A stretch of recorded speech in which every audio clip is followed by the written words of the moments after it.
Vamos para a nossa aula de cálculo, iniciando o nosso último tópico da disciplina desse semestre, que é a parte. Deixa eu aqui, a apresentação de slides.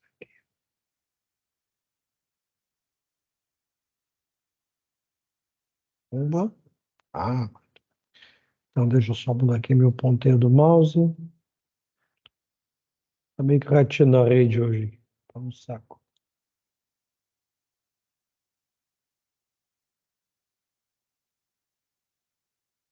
Então, tentamos na unidade 4.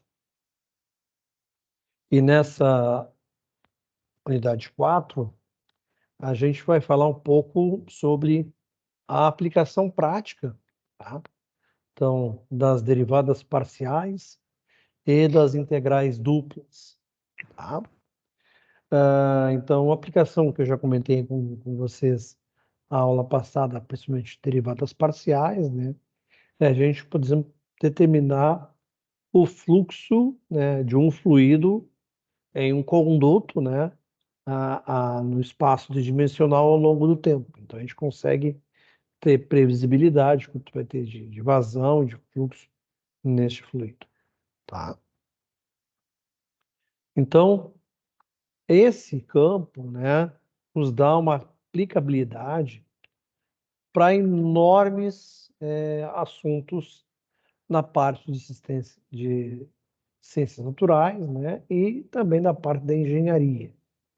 Então, o gradiente, que justamente quando a gente pega uma equação de ordem superior e aplica o gradiente, ou seja, a gente está verificando no vetor gradiente o quanto que aquelas propriedades fazem a sua avaliação ao longo do espaço e do tempo, através de suas coordenadas polares, a gente consegue ter exatamente como é que é o comportamento de uma função mais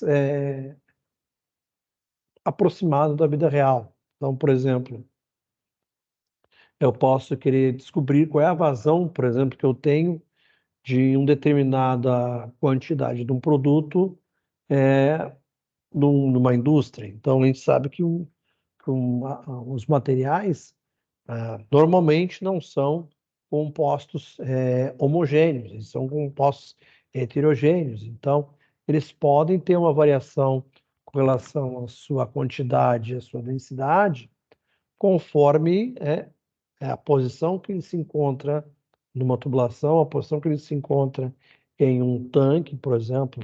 E se a gente trouxer para a construção civil, por exemplo, eu posso ter como é que é minha variabilidade, por exemplo, do concreto ao longo de uma viga. Até então, a gente trabalhava com material isotrópico. Então, hoje eu consigo hoje determinar se o meu material não é necessariamente isotrópico. Então, eu consigo, por exemplo, prever futuras falhas na minha estrutura. Tá? Então, qual vai ser o objetivo desse nosso último capítulo? Tá? É conhecer o vetor gradiente e suas aplicações, e já estás brincando com a questão das derivadas parciais, que nada mais é do que a aplicação do gradiente em uma função de equação diferencial de ordem superior. Então, otimizar as funções de equações com duas ou mais variáveis, né? Calcular a integral dupla dessas variáveis, calcular uma integral dupla de coordenadas cartesianas e polares, e calcular a integral de duplas para resolver situações de função de densidade e centro de massa.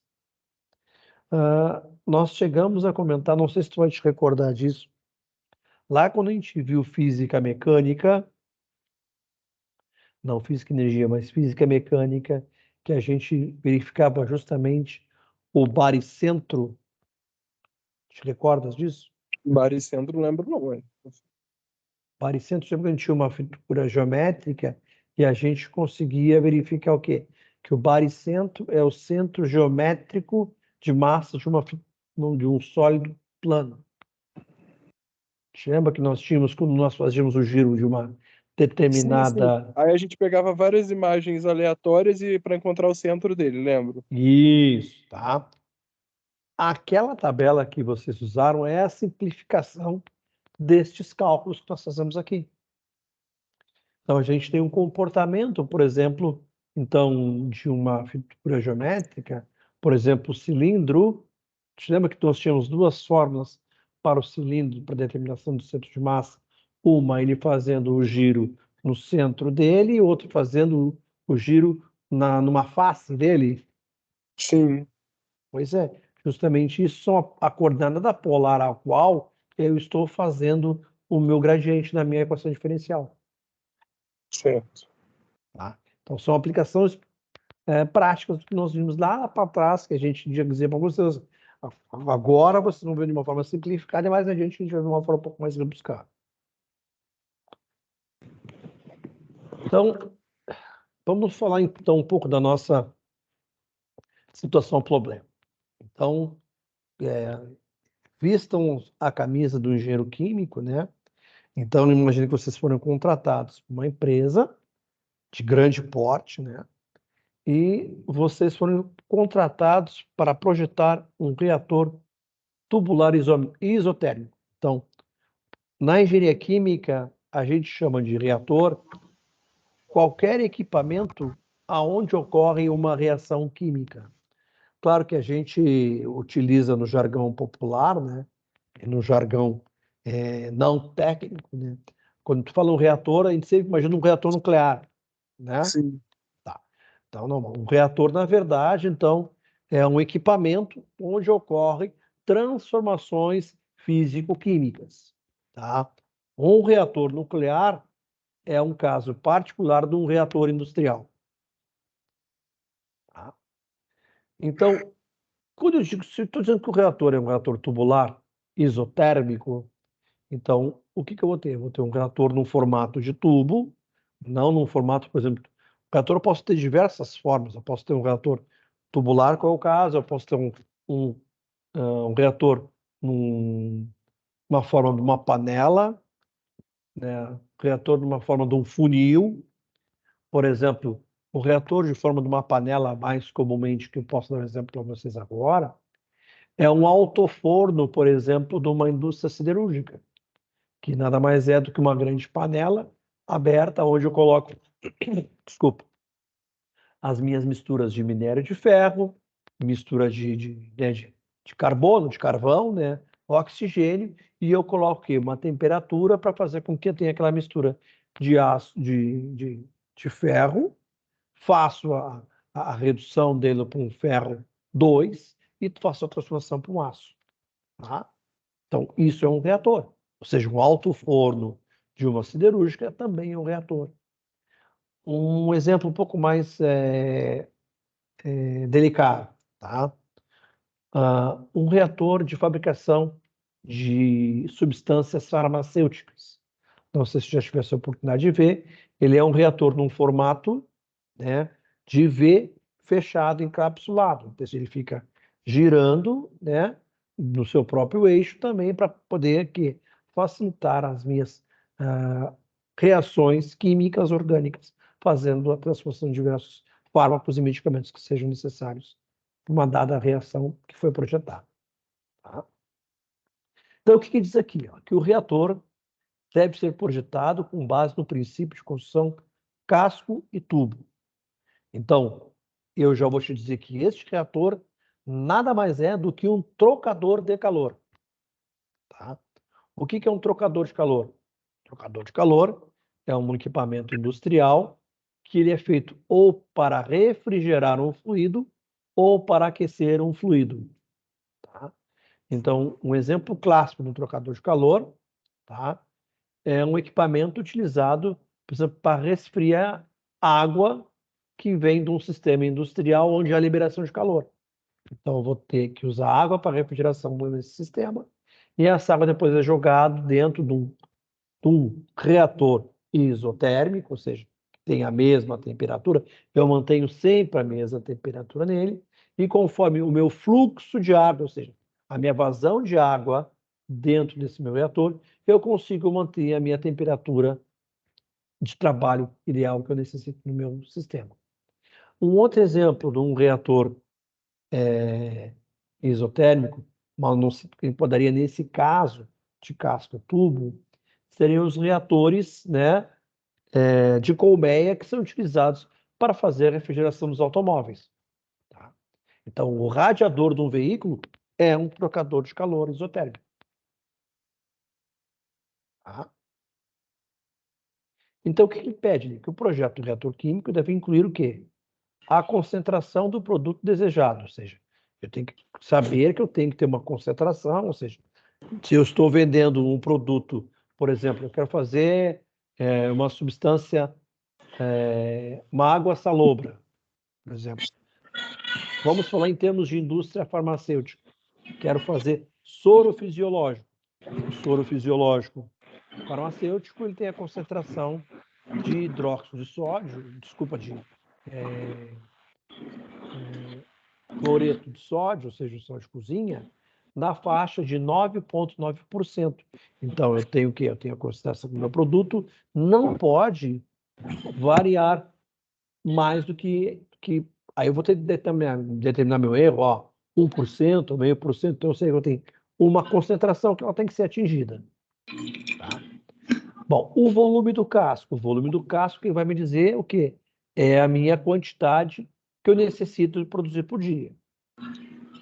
E o volume da mistura proveniente de uma reação química. Então, eu vou colocar sal de cozinha de um lado, vou insuflar água destilada de outro, e a mistura desses dois vai me dar a massa produzida total do produto. Então, eu tenho conforme a quantidade de um produto e a quantidade do outro, eu vou ter as razões mássicas de cada um que vão entrar nesse meu reator.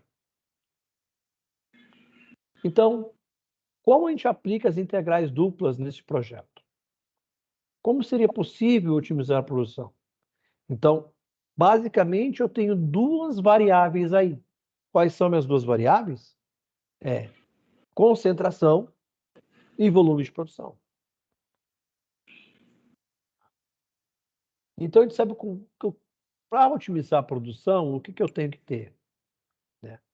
A melhor produção por dia, o menor custo ou o menor desperdício possível. Então, eu tenho duas variáveis e tenho também já duas variáveis de processo. Tá? Então, aonde essas duas curvas vão se cruzar, seria meu ponto ótimo de produção. Ou seja, eu vou ter uma integral, né, diária da minha concentração, e eu vou ter uma integral diária também do meu fluxo de processo. Então, eu sei que eu vou ter um range, eu vou ter uma zona ao qual eu vou ter que verificar que vai ser conforme a minha quantidade produzida por dia. Então, vamos lá. Então, a gente imagina aqui, então, o CP, né, então é a minha produção, e eu tenho essa aqui é a minha equação de produção. Tá? Então, aqui, o objetivo, então, do problema é achar o ponto ótimo dessa função. Então, o que eu tenho aqui, custo versus lucro. Tá? Então, essa é a minha reação aqui. Então, tenho um termo da minha reação em termos de custo, um termo da minha reação em termos de lucro, e mais o quê? Uma componente que é inerente do meu processo, é uma constante de processo. Tá? Que, por exemplo, no caso de uma indústria, pode ser, por exemplo, custo de mão de obra. Tá? Custo fixo de mão de obra. Se eu tenho, por exemplo, 10 funcionários numa empresa que são contratados na minha produção, esses meus 10 funcionários, tanto eles vão estar ali, o quê? Como uma forma de uma variável que ela não varia se eu vou produzir 100 ou se eu vou produzir 50. Tá lá. Tá? Então, vamos lá. Então, projetar um reator que produz uma concentração máxima possível, então o CP, então concentração de produto, em mol por litro. Tá? Então, é uma concentração química. Isso aqui é uma unidade de massa por uma unidade de volume. Então, massa por volume, eu tenho taxa. Taxa, ela é calculada através de quê? De equação diferencial. E eu tenho um comprimento mínimo do reator, que é o L, ou seja, eu tenho que ter no mínimo um comprimento tal que vai me dar aquele grupo. Tá? Então, nós somos o engenheiro químico e fomos contratados justamente para produzir este reator de uma forma mais eficaz possível. Então, digamos que nós consumimos o máximo possível de reagente, eu vou chamar isso de concentração A, em mol por litro. Então, nós vamos ter um vetor gradiente, né? Ou seja, o meu gradiente, que é esse delta invertido, tá? É o quê? É uma função comandada por equações em função de x, y e z. Então, este aqui, ó, quando eu gero meu vetor gradiente, eu acho o meu plano tangente, que vai ser o meu plano de ótima produção. Aqui eu coloquei, ó, deixa eu mudar aqui a telinha, um artigo para lerem, para vocês. Vocês se lembram na primeira aula a gente viu o software que era o VWX Máximo? Sim. Pois é. Agora a gente vai começar a brincar com esse VX Máximo. Aqui tem todos os passos, tá? Para a gente o quê?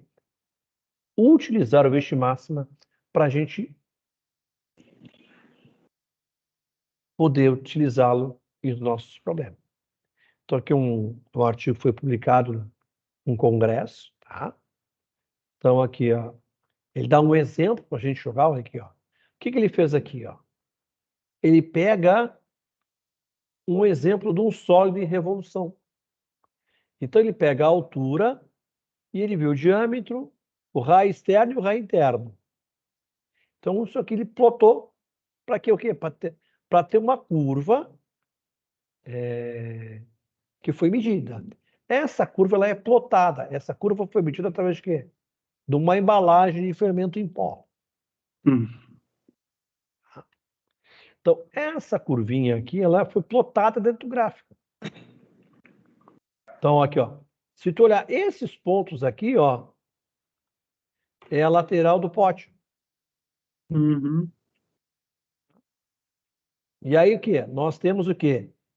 Uma curva que representa estes pontos. Ah, mas que curva maluca, sim, porque na verdade ele pegou uma curva que tem uma validade, né? Ele tem uma validade de 0 a 5. Ó, só que eu tenho menor e tenho maior. Então aí eu tenho o quê? Eu tenho um ponto de validade do meu domínio da função. Aquela minha função existe além do meu domínio à direita e além do meu domínio à esquerda. Então, a imagem que me gera aquela figura geométrica, aquele meu sólido de revolução, é válido no domínio entre 0 e 5. Aí ele vai fazer isso aqui, ó. Ele vai gerar uma equação e o próprio software vai fazer para vocês. Olha que bonitinho. Ele vai gerar em torno do eixo 0 e vai me gerar a forma do nosso pote. Tá? Então, leiam com calma, sigam os passos. Vai ser bem legal de fazer isso aqui. Tá? Tá aqui o endereço, mas também eu já fiz o quê? Aqui está o endereço do site, eu já botei lá no pós-aula da aula de hoje esse artigo. Tá? Vamos lá. Então, o que é o vetor gradiente? Então, o vetor gradiente, ele é um campo vetorial.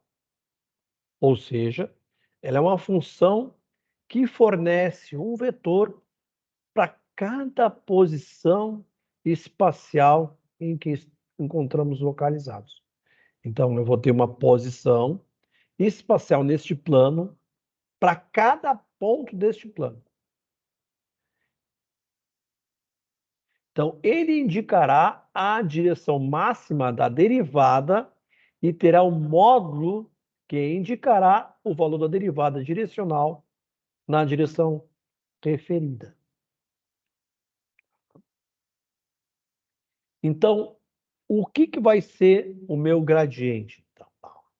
Então, o meu gradiente, eu tenho uma função, né, que ela é uma variação.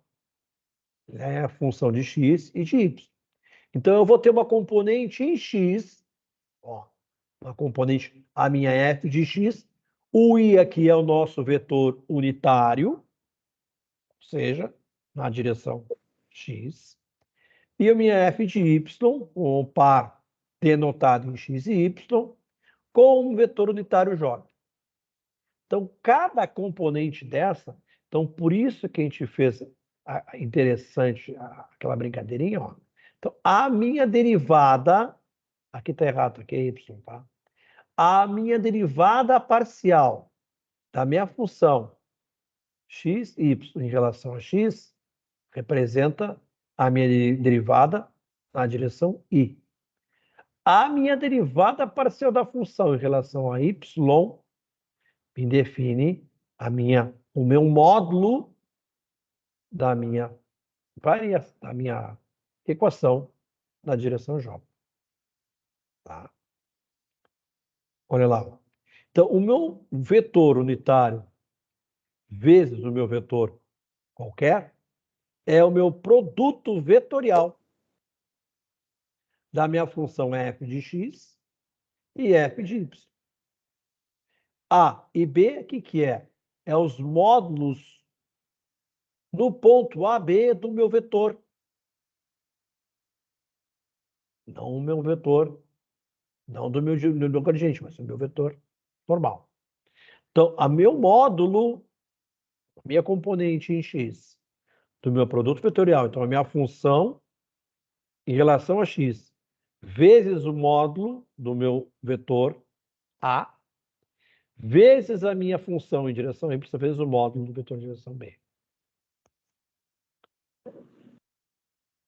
Então, a gente sabe o quê? Que o meu gradiente é, no ponto zero, ele é o quê?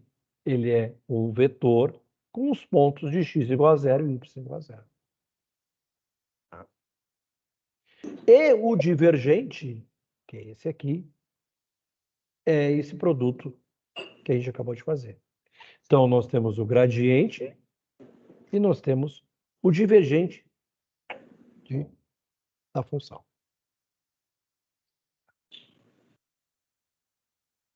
Então, função gradiente, as afinações citadas, pela pré-definição, então, eu tenho que o meu vetor divergente, ele é o meu vetor gradiente, vezes o meu vetor do meu plano, vezes o ângulo formado por eles. Então, é visível que temos o valor máximo da derivada direcional para o ângulo θ igual a zero. Então, o vetor U na direção do sentido do vetor gradiente, o valor mínimo é o valor do decrescimento de zero, que é igual a π. Então, se eu tenho π sobre 2, ou 3π sobre 2, ele é perpendicular ao vetor gradiente.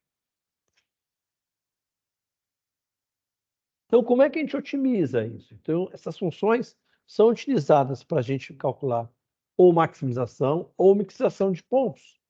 No caso, aqui o exemplo demonstrado para vocês, é como se eu fosse, por exemplo, maximizar lucros e minimizar custos.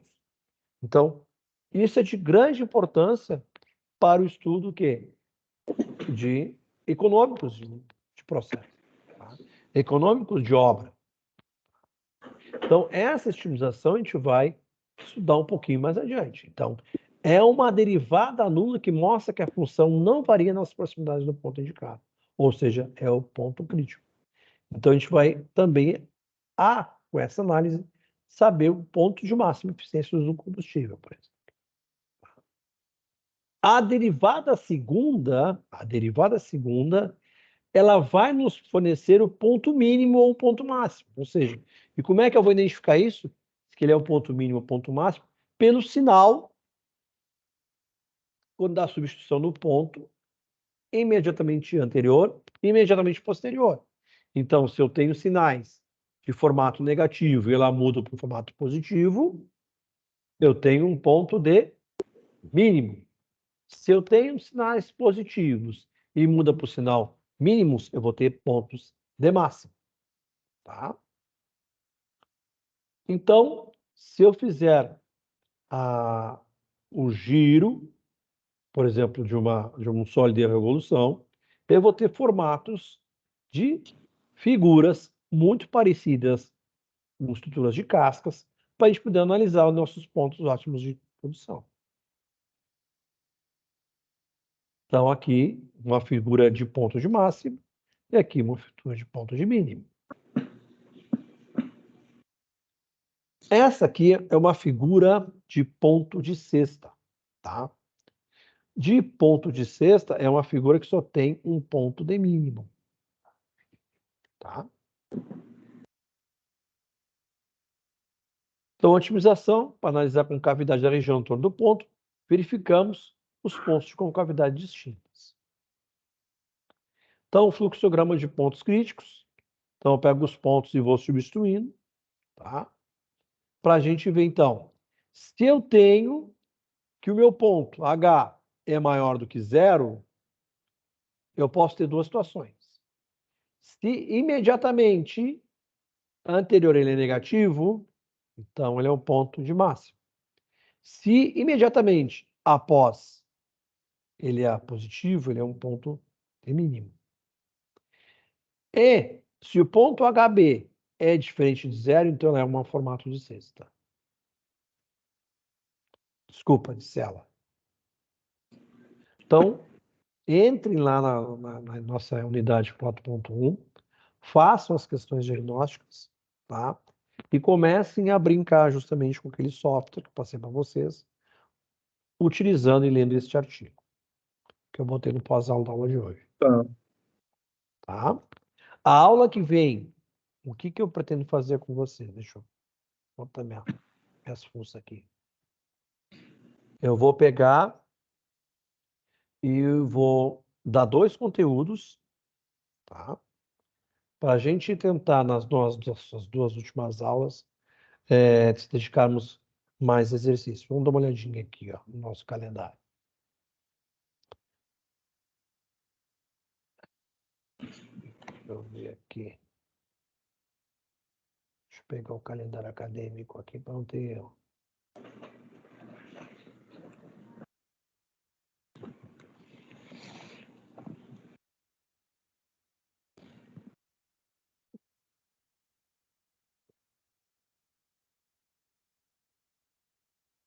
Bem, então, a nossa avaliação é de 20 a 24. Então, nossa prova vai ser dia 20. Tá? Ó. Então, a nossa próxima aula vai ser dia 30. Tá? Então, dia 30, eu vou dar 2 conteúdos teóricos. No dia 6, eu dou um conteúdo teórico e começo com exercício. E dia 13, só exercício. Tá. Tá, vai ser só exercício dessa parte que você fez agora, né? Isso. Tá. Então, dia 30 é teoria, dia 6 teoria e exercício, e dia 13 só exercício. Tá. Fabrício, será que você não podia, a gente não podia só tirar a dúvida daquele exercício que eu falei com você lá no grupo? Aqui, Eu tô ficando com a sensação de que o exercício tá ficando inacabado. Não, mas eu te respondi ali, vamos ver aqui, ó. Tu falou que a minha primeira teoria ali tá correta. É isso aí mesmo. Mas, tipo, é só isso e acabou o exercício? Tipo, não Sim. tem mais? Não vai além disso? Não, isso aí. A evolução é para vir para o gradiente. Ali, se você só fizer a derivada parcial. Entendi. Tá? Realmente, ali a gente está vendo só a derivação parcial. Derivada parcial é o começo para a gente vir para gradiente. Oi? Eu fico com a sensação que o exercício ainda não acabou. Não, mas isso aí, é derivada parcial. Eu não pedi o gradiente ali, mesmo porque eu não tinha dado teoria de gradiente. Tá bom, então. Tá? Tá. Então tá, cara. Boa semana. Pra você eu também. Tchau, tchau, gente. Valeu. Forte abraço.